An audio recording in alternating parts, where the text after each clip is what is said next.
One got knocked down, he won't get up again. The other went knocked him down. One got knocked down, and now he's fucking dead. The other went knocked him out. Combo breaker! Turned to the dark side and killed their trainers. These two dark warriors are gonna go head to head in a fight to the death. That's right, we have a fight between Darth Vader the Sith Lord and Akuma the Raging Demon. Lord Vader was once the young Anakin Skywalker who was a slave, but a pod race, some Jar Jar Binks bullshit, and a dip in lava later, he became Darth Vader. Vader has enhanced senses and uses the Force to choke people, lift objects, throw things, control people's minds, and gain info from through this mind trick, and using the Force he can even put up barriers to block attacks. Vader can also heal himself with the Force Heal technique, and he can stun opponents with the Force. Darth Vader also wears his epic suit that's resistant to lasers and lightsabers to some degree, and it allows him to breathe. Yeah, that's right, if his suit's destroyed, he's so screwed. Now, he does wield one weapon, and I'm sure you're all waiting to hear about this one. His iconic red lightsaber. With this, he can slash through metal, people, armor, you name it, he can slash through it. Also, he can throw the thing like a goddamn boomerang, and then it comes back because the Force and other shit. I don't know how to explain the Force other than it's like, it's awesome. That's all you really need to know. I mean, if you haven't seen Star Wars, then why are you watching this episode? Now, Vader is also easily able to keep up with Obi-Wan in combat, and he can tear through spaceships with his lightsaber, and even tear them out of the sky with the Force. And his lightsaber is tough enough to tear through General Grievous. You know, the guy who's killed multiple Jedi Masters and then wields their lightsabers? Yeah. Also, this is rather cool, but now, in his most current iteration, you know, the one that's not dead, he's actually so far surpassed his previous peak in power that he's ridiculously strong and everybody fears him at this point. Vader is also at least, he's a rather fast dude. He's at least faster than the other Jedis, and he's dodged lasers, piloted light-speed starships, and he's even dodged lightsabers and fought other speedy Jedis in a battle. Vader is also tough enough to take large thermal detonators to the face, survive multiple attacks from Jedi Masters, and he's survived the explosions of a weapon factory. And this one time, he survived prolonged attacks from Darth Sidious's lightning. Vader is also a genius and a master lightsaber wielder, and he's a brilliant inventor as he built his own pod racer at the age of 9, and now he even commands armies daily. But Vader's greatest strength is also his biggest weakness. That armor of his makes it so he can't use that Force lightning, also mainly because it will short-circuit his suit, and lightning, if that suit goes down because of lightning, then he can't breathe and he'll die. Akuma, the brother of Goken, and, well, training to be a great martial artist, and eventually he learned about the Satsuma Hado, or the evil side of the martial arts. He eventually mastered it, killed his brother and his trainer, and then went out into the world trying to find someone who could challenge his power. So Akuma's one hell of a fighter, and thus he comes equipped with some pretty cool powers and weapons, and even really cool special moves. Akuma can manipulate his ki into physical attacks, he's also immune to soul manipulation, and he has a pseudo-teleport, but I'll talk about that in a minute in his special moves section. Now Akuma's got two transformations, Shin Akuma, which amps all of his stats, and Oni Akuma, which is even stronger than Shin Akuma, and makes all of his attacks electrical and stuff. It's actually rather cool. Now Akuma, he's been a character in the game for quite a while, so instead of going through every special move he's ever had, I'm going to talk about the important ones and then talk about some of the variations that would be important for this fight. So, he's got the Go Hadoken, which is basically reused Hadoken but purple and really dangerous and actually kind of lethal at times, depending on how much power Akuma decides to put in it. He also can shoot this from the air downwards, shoot it as a giant purple beam, spam a whole bunch of them, or shoot a super powerful single shot one, and with the Oni Akuma form, they become electric and you can fire multiple at a time. The Go Shoryuken is a more powerful version of the Shoryuken, and it's actually lethal if used correctly. It also has a triple flaming version of it. I think that's really the only variation of the Shoryuken he has, actually. And then he's got the Tatsumaki Senpuken, which is a spinning hurricane kick similar to Ryu or Ken's, and it actually has an electric aura no matter, even if he's not in his Oni form. It also has a spinning vertical flying one that sucks people in, but that's a super version of it.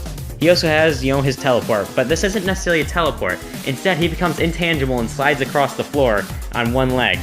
I don't know why it's called a teleport or why it works like that, but that's just what he does. This allows him to get in close during fights or even use his most powerful attack during it. Which, if you didn't know by now, is the Raging Demon, or the more powerful version, Wrath of the Raging Demon, where he quote-unquote teleports to you, screams die 1,000 deaths, and then your soul gets obliterated as the room goes pitch black and a bunch of purple flashes go off. Then your soul is just absolutely gone. The only way to survive it is if you have a tough enough soul to endure the damage, or you remove your soul from your body temporarily, and I don't even know how that one works. So yeah. He's also got the Kogu Kazuka, I'm sorry, I can't pronounce that name. Basically punches the ground and it frickin' explodes. So with a moveset like that, Akuma must have some pretty powerful feats. And you know what? You'd be right. Akuma is strong enough to sink an island in a single punch. Keep in mind, this island's rather big and it had mountains and stuff on it. Also, he's referred to as a god by most other Street Fighters, which is a pretty impressive feat when you think about the other characters. Akuma is also pretty damn fast, as he can keep up with the Alpha 3 version of M. Bison and other quick Street Fighters like Ryu and Oro. Akuma has actually survived some pretty damn powerful attacks as well, such as attacks from Goken, Oro, and the eruption of a volcano to the face. Also, he's beaten Evil Ryu in a fight, which is also incredibly impressive, as if you don't know, Evil Ryu is actually stronger than Akuma, if he fully gives into the Satsui no Hado. Akuma is also incredibly smart in combat, as he's a master warrior in most martial arts, including the dark side being the Satsui no Hado. And he's even learned to control it, which is pretty impressive, saying as though the Satsui no Hado is literally the murder intent and makes whoever uses it go like freaking insane and kill everybody. So yeah, but Akuma's not flawless. He's easily angered, he holds back to prolonged battles, and his desire to fight a superior opponent is so amazingly high, he'll actually let someone kill him if they thinks he deserves it. Alright, so which Dark Lord will come out on top? Akuma throws a lifeless stormtrooper to the floor and a steel door opens as Darth Vader walks through and draws his lightsaber. Akuma gets into his battle stance. Vader throws his lightsaber at Akuma, but Akuma dodges, runs up, and gut punches Vader and follows up with a Shoryuken. Vader flies into the air and lands back on the ground as Akuma goes in to punch Vader, but he's picked up by a force choke. Vader stands up holding Akuma in the air and puts out his hand to redraw his lightsaber from the ground. It goes back to his hand and he turns it back on. Akuma then teleports out of the force choke and spin kicks, shocking Vader, sending him forward. Vader shakes off the damage, turns around, turns on his lightsaber, and goes in to slash Akuma, who dashes back and fires a barrage of Hadokens. Vader uses the force to catch the Hadokens and redirects them at Akuma. Akuma dodges the attack, but Vader runs over and goes to decapitate Akuma, but in a flash of light, his skin turns red and his hair turns white as he caught the lightsaber. Akuma then grabs Vader and throws him, and runs over at Vader and punches down on the floor. It then causes an explosion that launches Vader upwards and he lands back normally.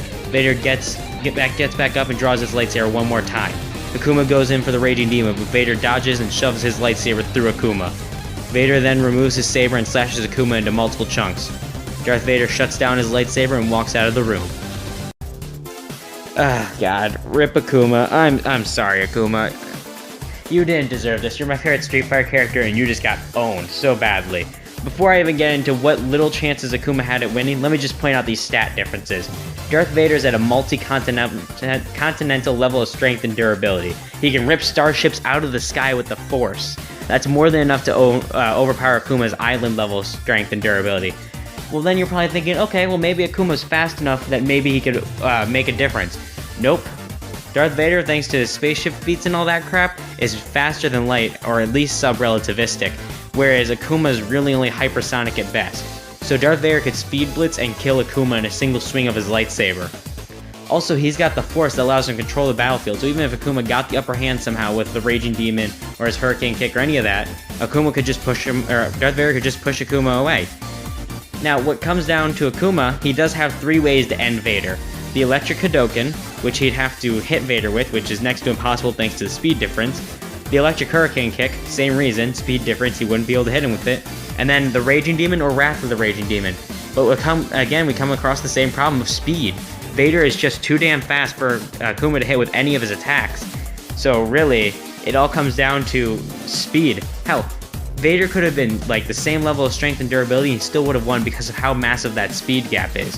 So our winner is Darth Vader.